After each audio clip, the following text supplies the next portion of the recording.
I'm Beetle with the Shmoo Group. This is our fearless leader who doesn't know how to work a wireless microphone. Check, check. Oh, there we go.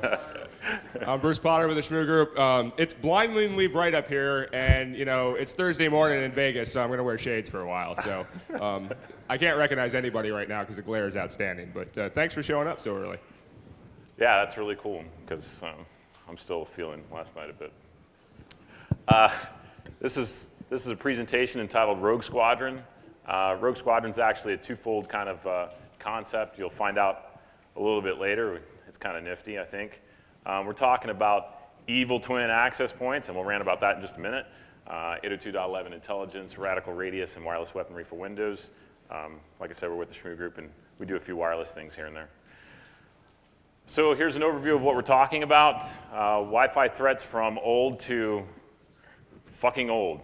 I was wondering when I was going to get to dropping F-bombs, but I figured it'd be on slide 1 or slide 2 or somewhere around there. So this mic has to boot, apparently. Oh. So you turn it on, and there's some processor internal that is booting, so I'm probably trying to make snide comments, and I can't. So Beetle drops the F-bomb every once in a while. I'm just going to disavow myself of that because, well, I'm professionally employed and things of that nature, and I think my employer might be in the audience somewhere. So I try not to use the F-bomb too much, although I think there's a picture of me at layer 1 flicking off the entire audience that's circulating around the internet. So if you see that, it wasn't me.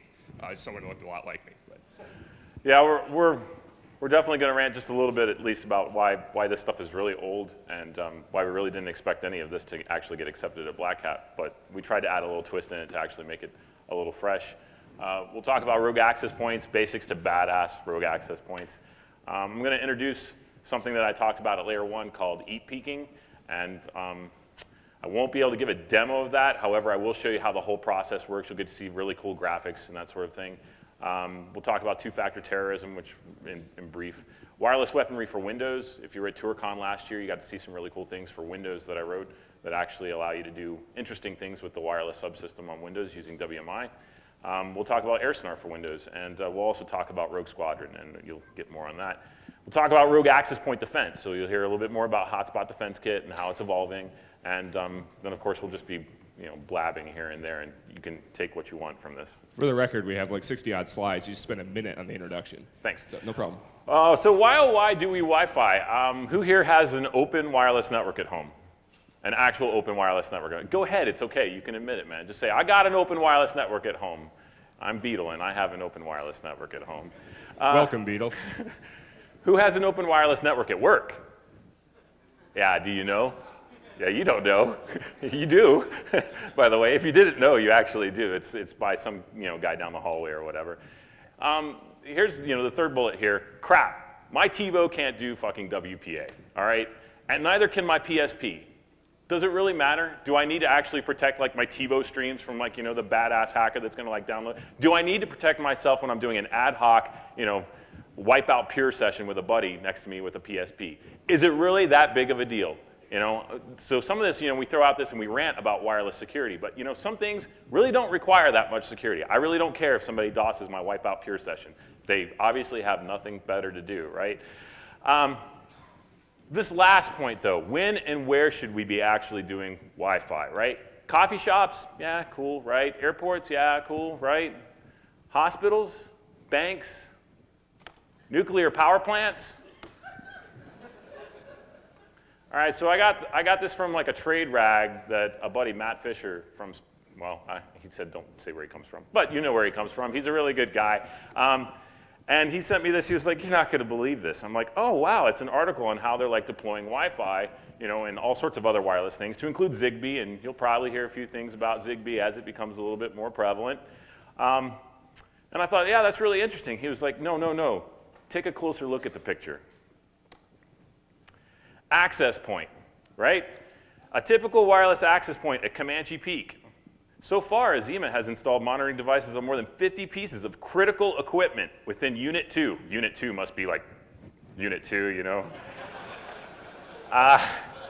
What's really interesting, go ahead and kind of look at that access point IP address on the access point. Woohoo! Talk about OPSEC. I mean, that's just great. Not only do we have wireless, but if you get on the wireless network, here's the address space we're using internally. There you go. Whoop! this was interesting. Last October you had folks, still talking about how you secure wireless networks. There's 6 easy ways to secure your wireless network if you didn't know. And they include a lot of things that don't work at all. But this is what the industry keeps saying, don't worry, you do this kind of stuff at home, you're fine. Don't worry, you do this kind of stuff even at work, you're fine. Here's 6 easy ways to secure. Let me tell you, securing a wireless network is not easy. Let's just get that out there. It's not easy at all. It actually takes a degree in acronyms to figure out how the hell you're going to secure a wireless network. And this is what's interesting. Just this spring, rogue access point attacks emerged.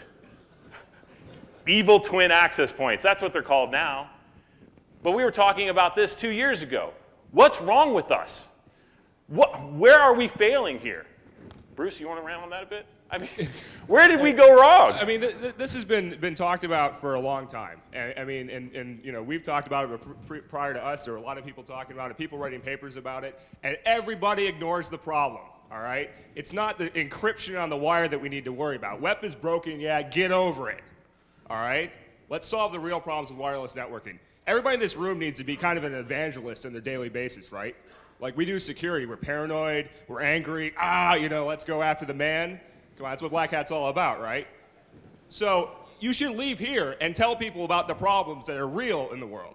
You should talk about critical iOS problems. You should talk about rogue access point problems, because we don't want to give this talk next year. We'll submit it again in its same form.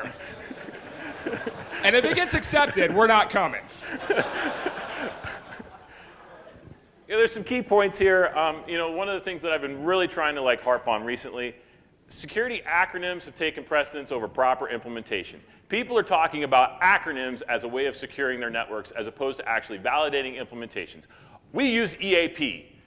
Great. How do you use it? We use a VPN. How the hell do you use it? Because VPNs, EAP, guess what? People have busted those left and right for years. Nice picture. Choose a mobile network with care. Choose a mobile network at random. It's the bad guy network, right? But seriously, how the fuck does the user know?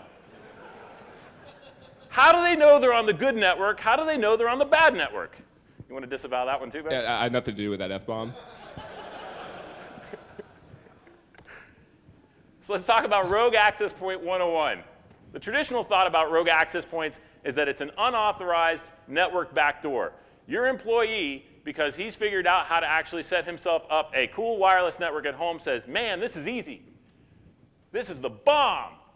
And guess what? It's cheap now. It used to be $100 for an access point. They're free. You can actually just sign up for a DSL service these days, and they throw in the access point.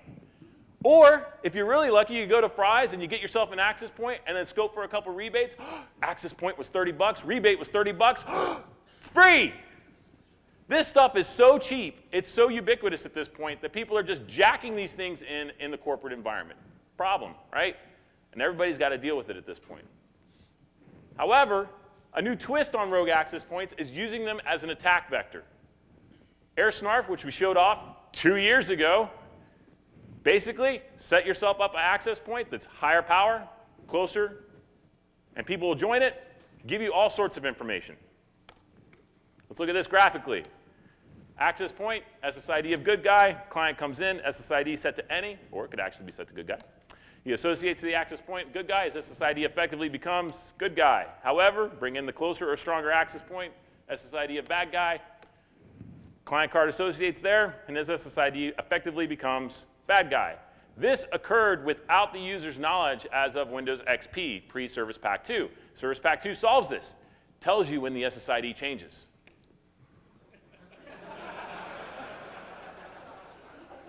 Solves it. Yeah, so what if you're using the same SSID? They're like, oh yeah, but we can detect that you've got a different MAC address. What if you're forging the MAC address? And then I showed this off too, Black Hat Federal. I called it inverse war driving. And then all of a sudden a lot of tools came out later. Said, oh, this is how you do it. You look for people that are actually looking for wireless networks. You provide them the wireless network, they join you, and this is what happens. You send over whatever it is that you like to send over, and blah, blah, blah. And you thought those guys like dual homed in the office that had like a modem and people were like, we're dialing him, we're bad. Now people are just driving by and sucking in your users. This is a screenshot of NetStumber running at Black Hat 2 years ago. These are all the Black Hat access points, blah, blah, blah. Here's one with its signal strength, -60 dB. Nice. If you're not familiar with dB or dBm and how you measure actual power with dB, every 3 dB increase or decrease is a 2 times increase or decrease in power, respectively. So when we decided to run a PDA at 100 milliwatts, -30 dB. That's why at Black Hat 2 years ago, everybody stood up from the wireless network and said, "Fuck!" Where did www.girlsdothis.com go? We really meant to provide internet access through the PDA, but we got a little busy. So let's talk about rogue AP attacks. When you want to choose your Wi-Fi weapon, you got normal gear running at about 25, 32 milliwatts, or 14 or 15 dBm. You've got Cisco gear running at 100 milliwatts, 20 dBm. You've got Cineo gear running at 200 milliwatts, 23 dBm. Throw on a directional antenna for 38 dBd total, 6 watts. 6 watts will win against 25 milliwatts every time. The rogue access point how-to, it's simple stuff, people. I mean, you're talking about creating a competing network, and you create all of the things that the people want on that network. You give it to them, they join, and then you steal information from them as they move through. Actually, can I ask a question to be a little interactive this morning? How many people do wireless pen testing or have done a wireless pen test? All right. How many of you guys have cracked web, and that was the way you're getting into networks? All right. How many people have stood up rogues and used that as a mechanism to get into networks? All right. It was just kind of a curiosity. I think we have a mind share that, oh, we just go and crack web, and that's how you get in. And right now, it's getting harder and harder because people are using real ciphers now. But I got news. This is not, this still works. So then I'm just going to mention badass backends and two-factor terrorism. So web-based authentication via wireless. This is what we're seeing. We're seeing an unholy marriage of technologies now. We're letting people authenticate to a network of some sort by providing a username and password through a web page. The web page that can be provided by anybody. And at this point, when we're talking about how people authenticate to their corporate networks, there are corporate networks that use a username and password, the username being, your username, and then the password being a form of two-factor authentication. Potentially secure ID, some other nice little random token that just jumps up and that's safe, right? We heard from Bruce Snyder earlier this spring, and people got all over him because he was poo-pooing all over two-factor. But he was right. When it comes to this, an unholy marriage of technology, two-factor doesn't save you at all. Because I can take your secure ID credentials and use them in real time thanks to backends that I have over EVDO or GPRS. I don't have to actually have your network connection. I don't actually have to have a hotspot's network connection. I have the internet with me all the time in my pocket. And so I can take your username and your password, that being that nice little token of yours, and use it in real time against the actual network that you wanted to get on. And you'll never know. And I'm on. And if it's your bank account, it's your bank account. So let's look at a badass rogue access point attack. It won't be that badass. I mean, it's real stupid, right? So first thing, set up an EVDO backend. That's just a PPP connection with an EVDO card. Hey, make sure you use the smallest font possible. Sorry, man. This is where I try to get real nervous to see if he'll screw up the demo. That actually flustered him. And because, this is another version of AirSnarf that's coming with Auditor. There's a version on Auditor right now. And let's go ahead and throw 200 milliwatts into a 1 watt amp and an 8 dB Omni antenna for about 9 watts.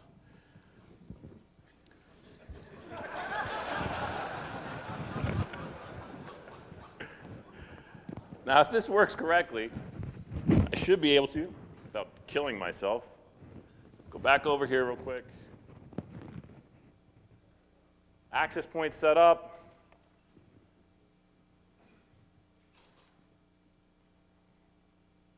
Jesus. What have I done? I don't know, but the animation's really hot. Thanks, man. making this too hard on myself. There we go. He was preparing for this last night when I went out drinking, and he had just the bed was just full of gear. There's laptops and antennas. I'm thinking, is this really demoable? Like, you know, when you have that much gear in play, is this really something that we want to get in front of everybody and try? But man, he'll persevere. Like, you watch this, man. He will I had persevere. 5 demos, and Bruce is like, no, I'm sorry. I'm not going to even stand up there with you while you do that, something like that. That's not going to happen. All right, so generally, you go to like Google, and there's Google, right? So it's an access point, and it's providing me internet access. All great, all well and good. Looks beautiful. Could say Black Hat. Could say T-Mobile. Could say something else for the SSID, whatever. Right now it says AirSnarf. Pretty damn obvious, right? But we're transmitting at 9 watts. There's nobody else that's going to be able to stand up an access point called AirSnarf and be able to pull them over. I win right now. Now, let's see. What are we doing here? What are we playing with? Well, let's say we want to dynamically steal things from people. So how do we do that? Well, if somebody goes to PayPal, we give them this, right? So there you go. PayPal user, PayPal password, log in, right? It's really nice. Switch over, and as we're sitting here in real time, we're getting their username and their password and which site they were actually using it for. Pretty simple stuff, right? I give another example and show Hotmail, but it looks the same way. People are like, oh yeah, that's not going to fake anybody out. All right. That looks good, doesn't it? Would you fall for it? Beetle. Beetle's Gmail password. Now I'm being nice right here. I'm actually going to say splash screen, kindly redirecting you. Bang. I'm going to send you actually to Gmail. And I could log you in if I wanted to. What kind of connection speeds are you getting with EVDO here? Almost 1 megabit per second, actually. So it's a mobile, 1 meg uplink that you can they've actually run done anywhere. Yeah, they've done actual 3G here in Vegas, DC, and San Diego, I think is the other third spot. Hey, all right, more cities are popping up all over the time. That's great. But you see that, right? That's how it works. And if I wanted to, I could be really mean. I could go Bank of America. I could do E-Trade. And I can make it look all seamless. And nobody's the wiser. Why does this work? Does anybody want, anybody want to throw it out there? Why does this work? It's the user. User and how they interact with these things.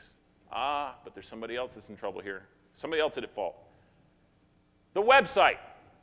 Why is it that when I go to www.bankofamerica.com, or I go to www.gmail.com or etrade.com or paypal.com or hotmail.com, the first thing it does is redirect me. Redirects are commonplace. That's how the internet works now, right? I don't actually go to that. It's how the web works. It's not the internet. You're right, interweb. Sorry. I thought the web was the internet. But users are trained. Users are trained to actually accept this as standard practice. They think it's perfectly fine for them to go to the primary website and you go to www.hotmail.com, and where do you end up? Login 5 East passport.microsoft. Whatever the hell. That's normal, right? That's what's supposed to happen. So I can actually take core names, core actual websites, poses them, and then redirect you to whatever their normal redirect is, and it all looks legitimate.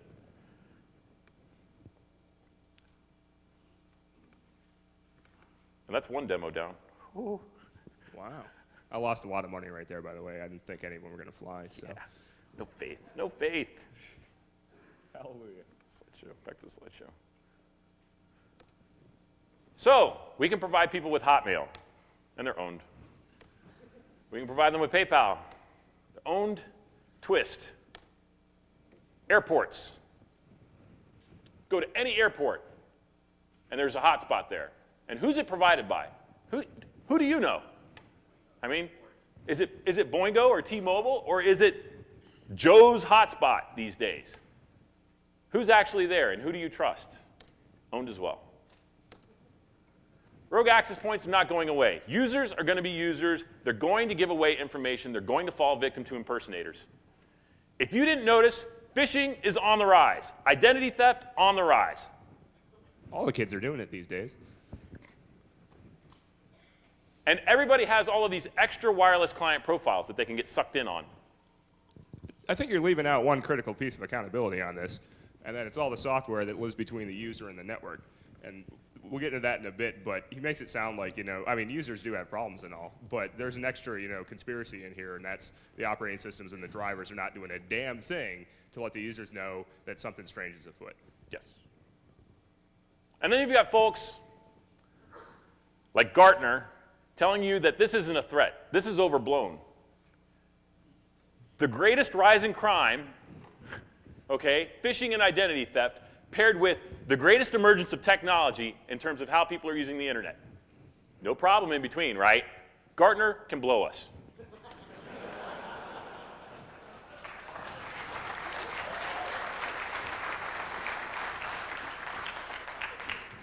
So when I talk about 802.11 intelligence, it's not just the usernames and passwords that people are giving up. You can just sit there passively and watch people, obviously, and there's a ridiculous number of things that a Windows box will spew when it gets onto a network. Just a ridiculous number of things. Everything from domains, shares that they like, proxies that they use, any installed software that they have that loves to call home, and that includes all of their adware and spyware that's already on there and telling you exactly where you have to go in order to own them. Other preferred wireless networks that they're looking for. Are there other things that they're giving up? Yeah, probably. I won't go into more detail there. What about EAP secured wireless networks? EAP solves it, right? 802.1x solves this, right? Hallelujah. All your EAP, baby. Crap. This is an acronym bonanza. EAP MD5 challenge, EAP MS Chap V2, EAP GTC, EAP SIM, EAP TLS, EAP TTLS with MD5 challenge, GTC, MS Chap V2, PAP Chap et al., thanks to Funk. Leap EAP Fast, thanks to Cisco. The first one being broken, the second one being broken in a certain instantiation. PEEP with MS Chap V2, MD5 challenge, GTC variants, all thanks to Microsoft. There's plenty of ways to screw this up. Plenty of ways. But first, let's just talk about EAP. EAP for dummies, this is how it works. There's a supplicant, user of the client, authentication server, that's the radius box, and the authenticator, that's the device in between the two, probably the access point. Authentication goes a little bit like this. You say, hey, I want to join the network, and they say, well, who the hell are you? And you respond back, well, this is me. Okay, I'll pass who this is me over to the radius server. They'll validate that. After they validate that, they allow you onto the network, give you some sort of dynamic key. Could be a static key. Rogue access points versus EAP security. EAP security really only comes into play when you're talking about the tunneled versions, the actual TLS versions that are sending usernames and passwords inside of a tunnel. Everything else, it's like an MD5 hash that actually flies across, or it's a username and password that flies across, something stupid. So unless they're actually tunneling the credentials, it's not secure, first of all. There's two basic goals when you're securing credential tunneled variants of EAP. You give the supplicant a way to authenticate to the authentication server so they don't go spilling their guts to everybody. And you create a secure tunnel so that the supplicant and authenticator can have a mechanism of exchanging information securely. However, if you introduce a rogue radius server into your rogue access point attack, you can use it against those different EAP-protected networks that are misconfigured. Plenty of ways to screw it up. Like I said, free radius provides a simple, easy way, obviously, to do this. It allows for what I call EAP peeking. Here's an example of EAP TTLS. Actually, this is EAP TLS, which I like. EAP TLS assumes that you have certificates on both sides. You do mutual authentication. This involves PKI. We got that all right, didn't we? In the wired world, we've got PKI just solved. So I'm sure we're going to get it right in the wireless world, right? EAP TTLS example. This is interesting. It's kind of like how you associate to a secure web server. So they have a certificate, you don't. You set up an actual TLS session, secure tunnel is established, and then you pass your credentials over the secure tunnel. That sounds good. We're okay there, right? Here's a weakness. If you have a rogue access point come in with a rogue radius server, you disassociate the user, and now they authenticate and associate to you, and if they're not doing remote certificate checking and or they're allowing all certificate authorities as trusted, and you've bought your certificate from GeoTrust for $9, You can set up a secure tunnel with them, and then do they give you a username and password? Yep. Specifically with this. When you're using EAP in the form of PAP over TTLS, or EAP TTLS with PAP, you can actually get a username and password in the clear after they've associated to you, and they've got their nice little secure tunnel set up. So it's secure. It's secure that they're giving their credentials away to the bad guy. It's that secure. And if you want to look for targets, go ahead and look for them with Google. There's plenty of educational institutions out there that are using EAP, TTLS, and PAP as their authentication mechanism for everybody that's on the campus. And I'm sure all of the users are doing remote certificate checking. And I'm sure they've also added, that as a policy for like the campus. The problem here is the user has control of the configuration. The user's able to determine whether or not they're going to remote certificate check. So if they've misconfigured it wrong and or they don't give a shit, guess what? They're going to give away their username and password. And again, just to give the user a little bit of a break here, there are implementations out there that can't do certificate checking to save the damn life anyway. So, you can put in a self-signed cert that doesn't have a valid root in a cache somewhere, and it'll still, everything just goes spanky clean, it's fine. And these are not like one-off weird implementations. There's some mainline implementations that will do this. So again, because I like to blame the software developer more than the user, I'll blame the code. I apologize to all the software engineers. That's quite all right, man. Thanks. EAP TTLS with PAP attack. This is how it looks like. Rogue access point comes in, disassociates the user. You learn your username and password. You copy it to your local EAP config. Immediately join the network. Instant. In fact, if you hit up a campus and there's 300 users on the access point, you disassociate all of them. They all give you their username and password within seconds. But here's a different type of vulnerability, because Microsoft has protected EAP. And protected EAP and its variant that uses MS-Chat v2 must be secure, right? Unfortunately, if you do this, as in not validate the server certificate and or trust all certificate authorities, yes, you can attack PEEP. Protected EAP is vulnerable to this as well. And somebody's like, no, you can't do that. MS-Chat v2, that solves it, because I'm never going to give you my whole username and password, so you can't figure it out. Wrong. Rogue access point comes in, disassociates the user. The first thing you learn instantly, the domain that they're using and their username. You disassociate the user, you seed your local password file with a bogus password, and you can continue to rotate through bogus passwords. Basically a dictionary attack. And guess what? Windows XP Service Pack 2, with protected EAP, not doing a remote server certificate check, will continually associate, and continually try to give you their password. And as long as you keep seeding your local password file with a dictionary, eventually when they successfully authenticate to you, guess what? You know the password. Protected EAP, vulnerable, using MS-Chat v2, and not doing a certificate check. So let's talk about wireless weaponry for Windows. Because you can't do rogue access point attacks with like a Windows box, right? Wrong. So I wrote it up. AirSnarf for Windows, also known as evil twin access points for dummies, because the reporters were saying this is a sophisticated attack. Only a sophisticated hacker could do this. This is not a threat. Only really, really badasses can do this.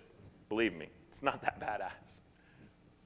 So run soft access point on your card, and somebody's like, you can't get soft AP anymore.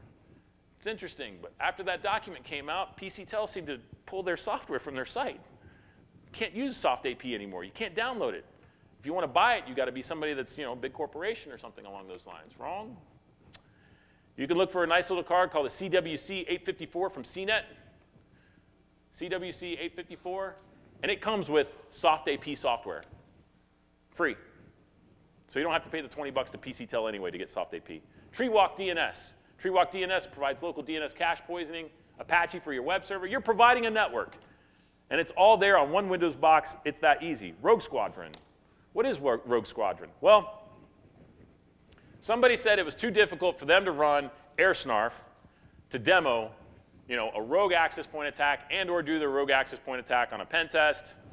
It's too difficult to run a shell script. Okay?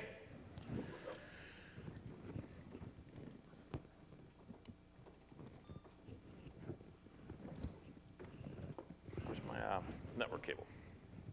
What? Ethernet? Yeah. Hang on. Right. That's where I don't be helpful at all and trying to make him nervous. Here. Thanks. Sweet. Switch over to here. Somebody's like, oh, he's still using Linux. Whatever. All the cool kids are running the BSDs. Come on, BSD users? Let's kill arsnarf there. Are you kidding me? Make sure our EVDO connection is still up. I'm gonna go now.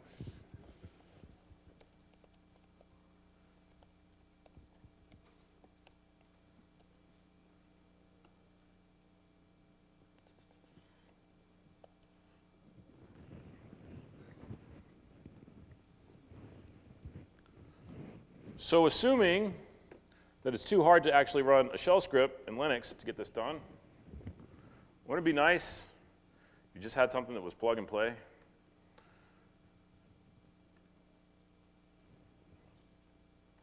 Let's see here. There's our little network called Rogue Squadron.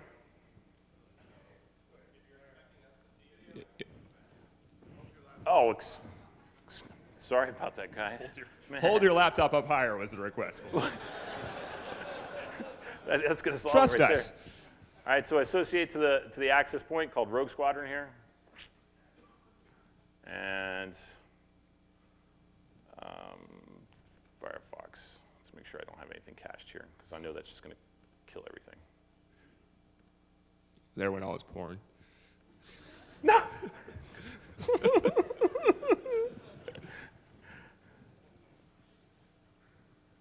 Firefox. All right, so this is a network. And this is what it does. Regardless of where you want to go, Google, whatever it is, this is just like a T-Mobile hotspot, just like anybody else's hotspot. You get that redirect thing, right? It's like, I don't care where you want to go. I'm sorry, but you got to have a username and password to do this. Same thing applies. Username and password, I want to go to Google, so I'll give my T-Mobile user, T-Mobile password, login, right?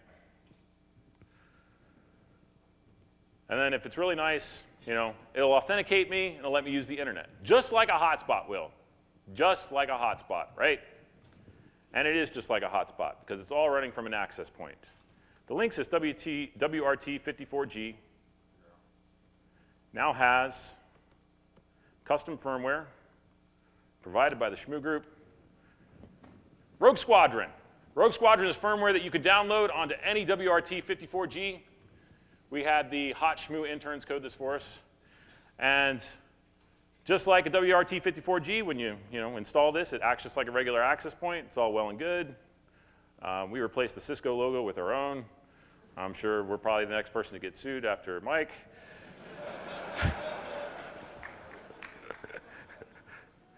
What is interesting about this, though, and this is based off of the EWRT firmware that is like a modification of the Linksys firmware that allows for a captive portal, which is NoCat. However, in the version of EWRT, there's no way to take a username and password. There's just a click on a login. However, in this case, we've hacked it up so that you can actually take a username and password, you can provide the redirect, you can let them onto the internet, all that grand stuff. And if you really want to see this, let's see.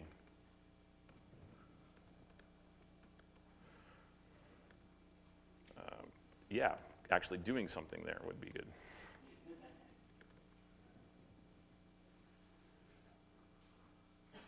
Now everybody's like associated with the access point. Access point's like, oh my God, there's 50 users trying to SSH into me. And so there's a nice little, prompt that gets you into the actual access point. You go to the op directory. It's all resident. Cat your arsnarfs file. Bang, usernames and passwords. Usernames and passwords for all the sites that people are going to.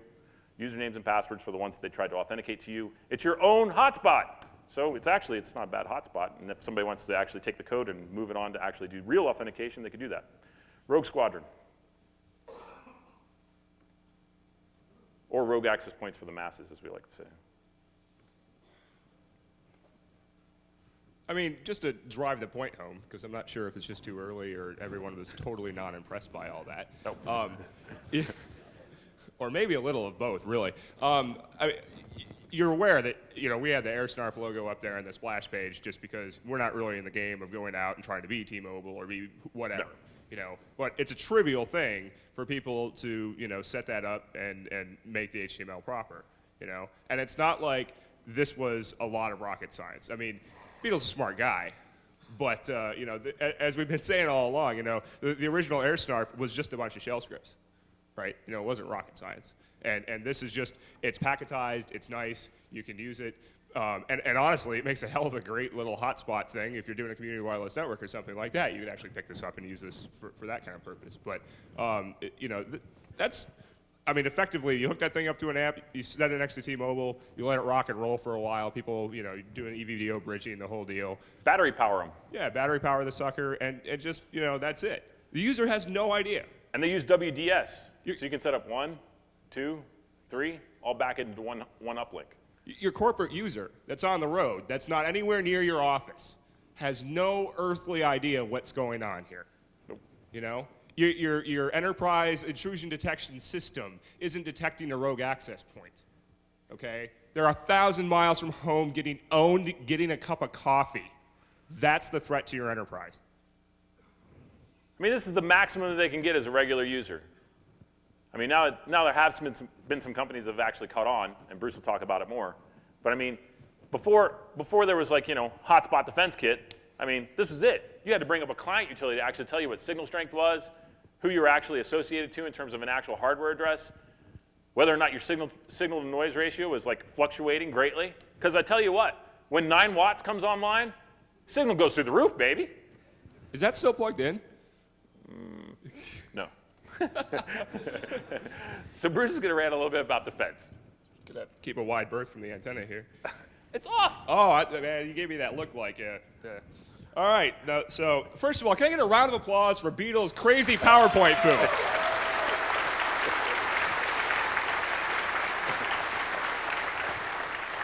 I mean, considering he's not a professional consultant, he sure did have a hell of a lot of animation. So, props for that, man. Like, I'd say I'd hire you, but I don't think I'd. Never mind.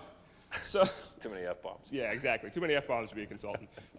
So what about defense? So, this is supposed to be the zero-day defense track. And I'll tell you right now, we don't have the defense tool finished yet. How many people are familiar with Hotspot DK, the Hotspot defense kit that we released at Black Hat Federal 2.5 years ago, or a year and a half ago, or some calculus? A few. Jeez. 3 or 4, yeah.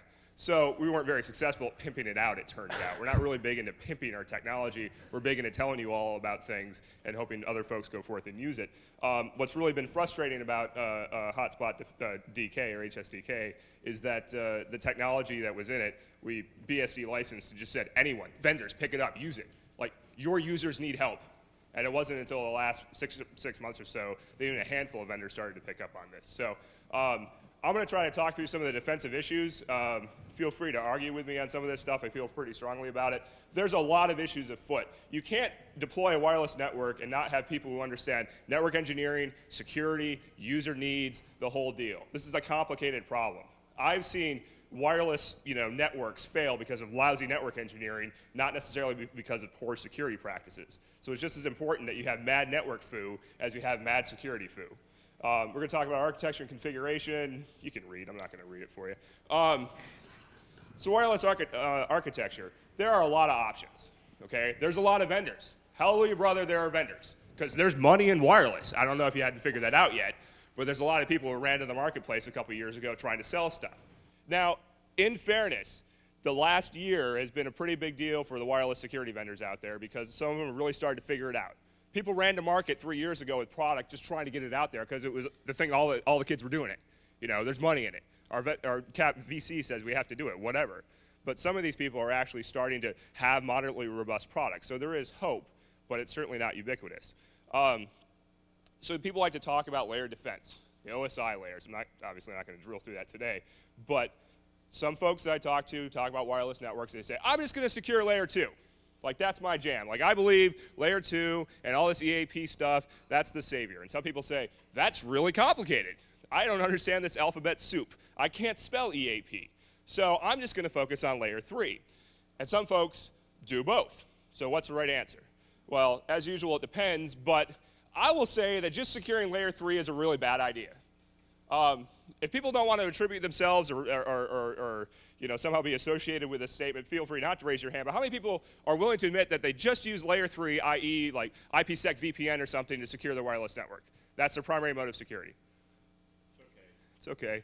There's a couple of hands. I'm familiar with a number of implementations as well that just use VPNs. They're certificate-based VPNs, bidirectional authentication, all kinds of that nonsense. Well, first of all, it doesn't do a lot to protect the client from layer 2 attacks.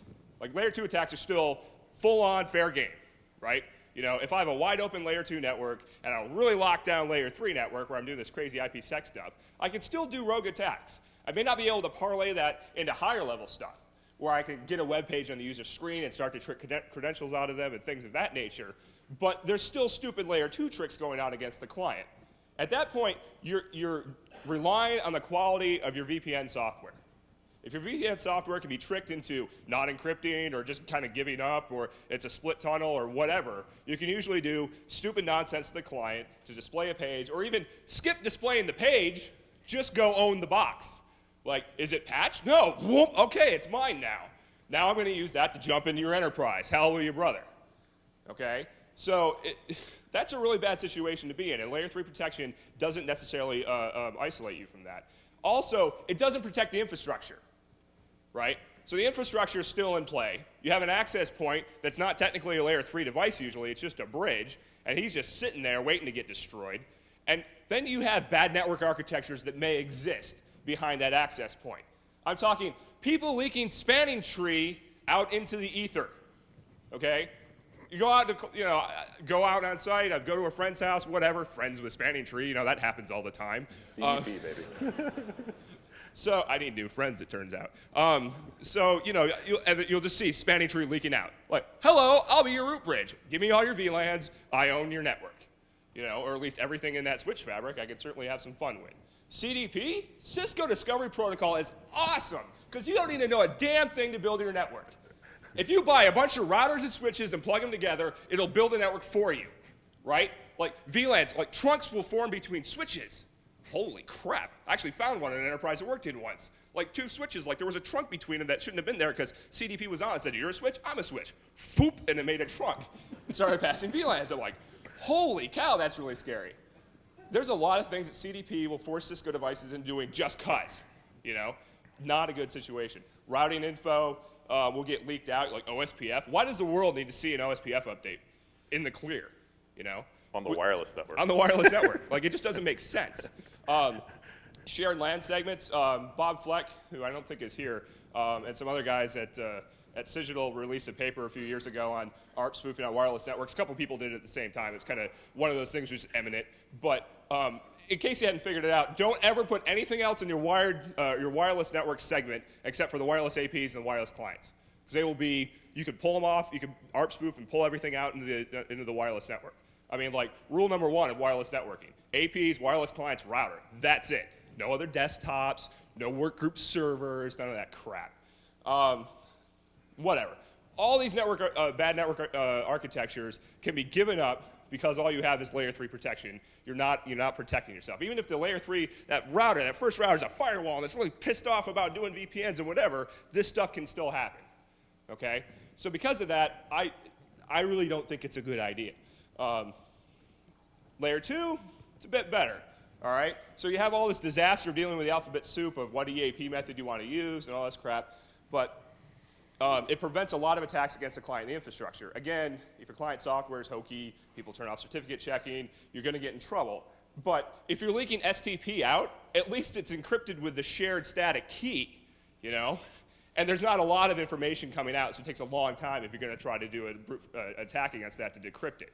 So, stupid network tricks that you've played, like leaking all this information out, will at least be protected by layer 2 security, okay? And like the previous 40-odd slides would say, it's still not bulletproof, but it's certainly a good maneuver. Protecting both is a lot of work. I mean, a lot of work.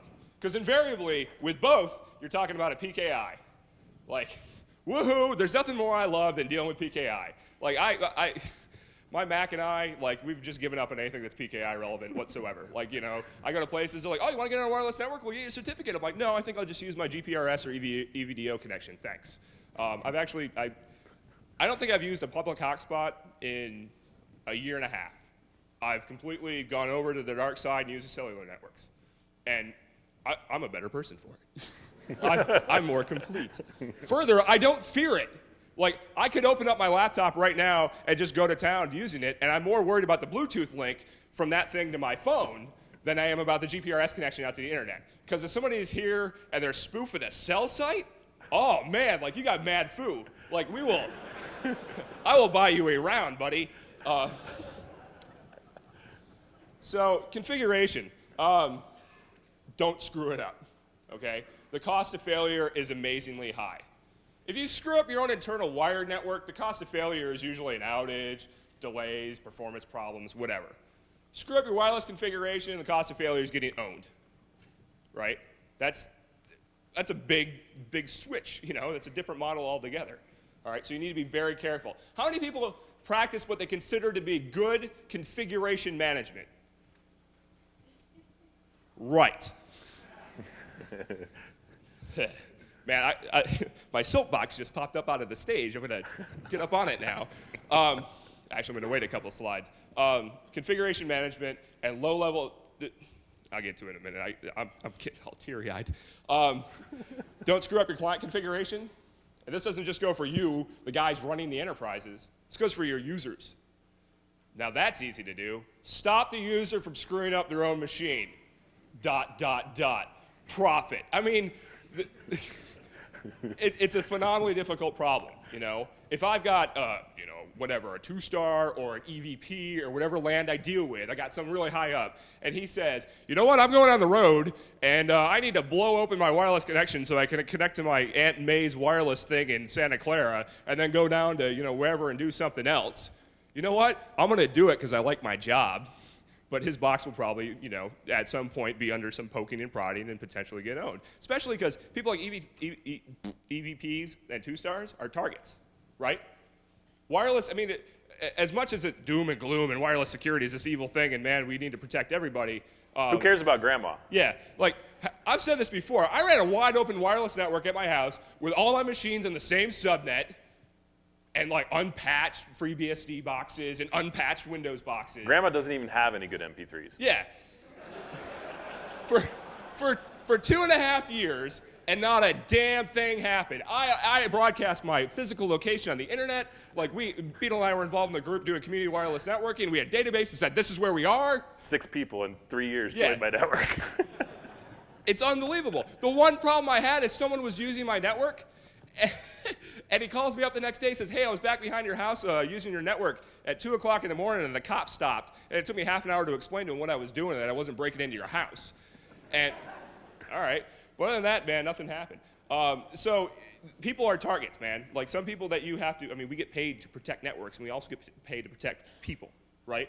I mean, there are people that are resources to our companies, to our organizations, and we need to keep them secure for them shooting themselves in the foot. And that's really hard to do with wireless clients. Wow, that was a tangent. So, and again, bad code, what you gonna do? It's really, I didn't like actually bounce to that though, so. You know, anything, ESP, God, I was not right when I did these slides. I think it's supposed to be EAP. Bad code will be the death of you, you know? Like if you could. Okay, well, they were there, I guess.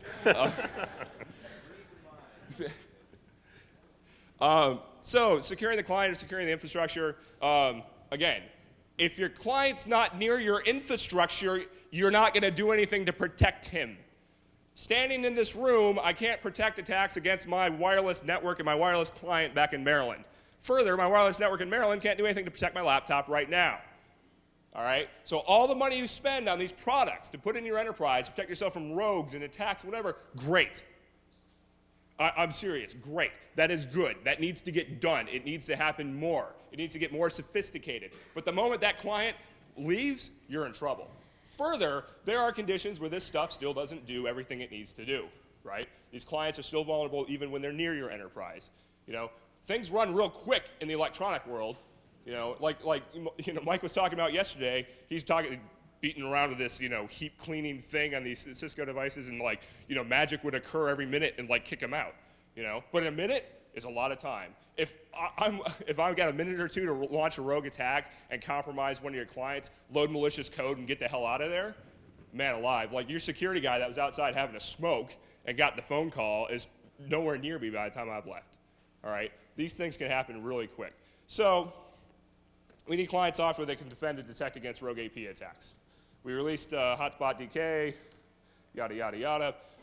At the time, there was no capability for rogue detection. As Beetle said, you had some signal-to-noise graphs you could look at. Great. That was horrible. Today, we're still not much better. Air Defense Mobile has some things that will protect them. There's some other odds and ends that are out there. I'm not a big product guy. I'm sorry. If people want to ask, well, what products are there? I've read them. I can't remember. So, but ultimately, there are footprints when this happens, right? Like, you have asinine amounts of signal to noise. Like, things that don't make sense. Like, unless that thing is shoved up the rear end of your laptop, you would never see that much signal on a daily basis. If I see, rogues popping up on my own, or I see 2 T-Mobile MAC addresses, I don't know how many Starbucks have 2 APs in them. They're not very big. I'm usually like this waiting for my espresso, trying to crowd in between everybody, So if I see 2 right next to each other, that might be suspicious. There are things that you can look for to try to defend against. So, man, this gets really frustrating for me really quick.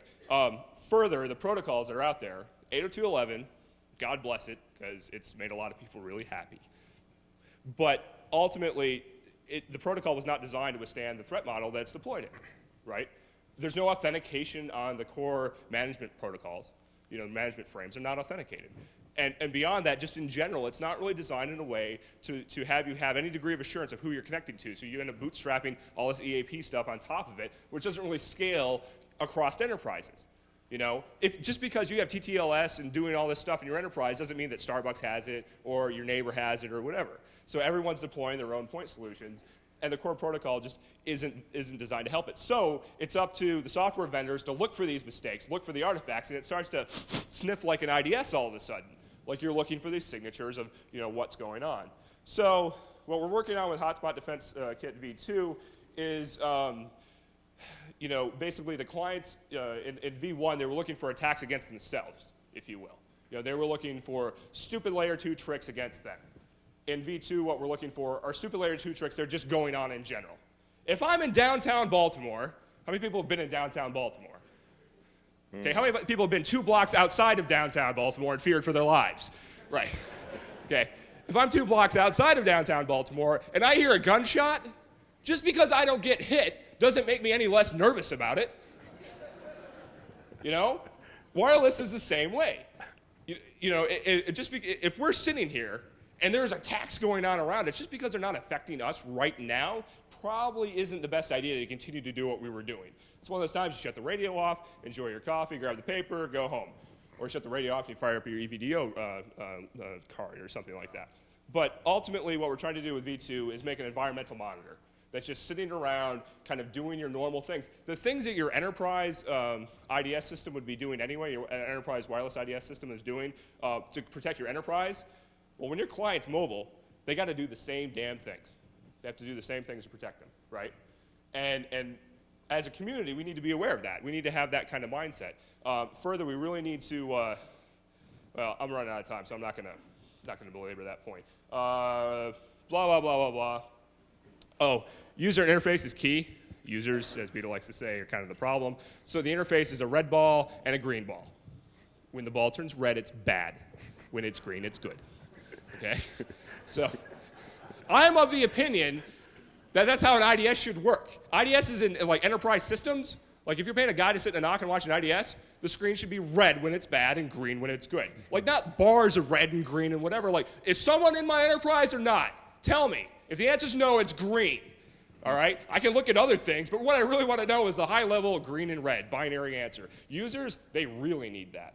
So I expect in the next month we'll have it done for Windows and Mac. I apologize for not having to complete it here. Turns out I dropped out of college after a really bad experience with CS over a number of years and some yelling contest with my professors. It was glorious. And I'm a really crappy coder. So when I tried to do this again, I realized what a crappy coder I was. I had to teach myself to code for like the 5th time in my life. So it may not be the most secure code, just so you know.